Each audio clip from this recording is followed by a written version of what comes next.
Yesterday, I accidentally, hit a little kid with my car. It wasn't serious. Nobody saw me. And people get weird when kids die. That's a fact.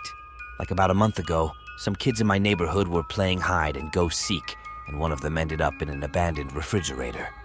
It's all anybody talked about for weeks. I said, who cares?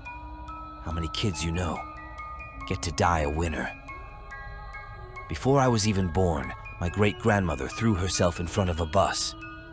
A police tried to say she was committing suicide, but the family knew that she was just trying to stop civil rights. This past Christmas, I told my girlfriend for months in advance. Months. I said, baby, all I want from you this year is an Xbox. That's it. Beginning and end of list Xbox. You know what she got me? A homemade frame with a picture of us from our first date together. Which was fine, because I got her an Xbox. My mom used to put a note in my lunchbox every morning, and she would hide it, so I couldn't find it until I got out of the cafeteria that afternoon with my friends. I couldn't appreciate it at the time, though, because every note said, "Sorry, I didn't pack your lunch." My mom was the worst at having to break bad news to her children.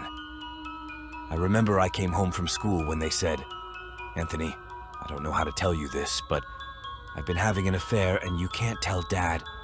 I said, "Well, why not?" She said, "'Cause he just passed away." I love to drink. I do it all the time, every day. But my girlfriend has never once touched her drop of alcohol in her entire life. See, both of her parents had huge cocaine problems, and she watched it tear the family apart, so now she just sticks to that. I don't live with my girlfriend. She lives a few miles away from me. Last night she called me up at 3 in the morning and said, "Anthony, get over here right away. I think someone's trying to break into my bedroom window." And I dropped the phone, and I was so pumped up with adrenaline, it was tough to get back to sleep. Last weekend, I was in Boston staying with my girlfriend's father. Brutal. He wouldn't let us sleep in the same bedroom together. He says, "Sorry, buddy, I don't trust you." I said, "Trust me, buddy, I'm effing your daughter." My dad was a big-time alcoholic, major league alcoholic, blackout every night kind of alcoholic. But to his credit, my dad never once laid a finger on either me or my mom. Not once. And I don't know if it was just because he loved us so much, or if he just hated my sisters. But either way, he was a great dad.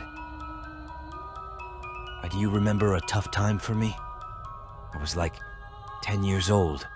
My parents call me into their bedroom. They say, "Anthony, we want to get a divorce.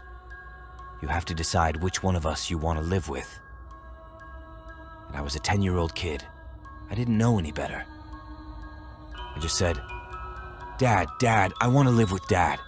You know, it was heartbreaking. My mom just looked at the floor and said, "Well, whatever you want, Anthony." And my dad just said, "I don't want a divorce anymore.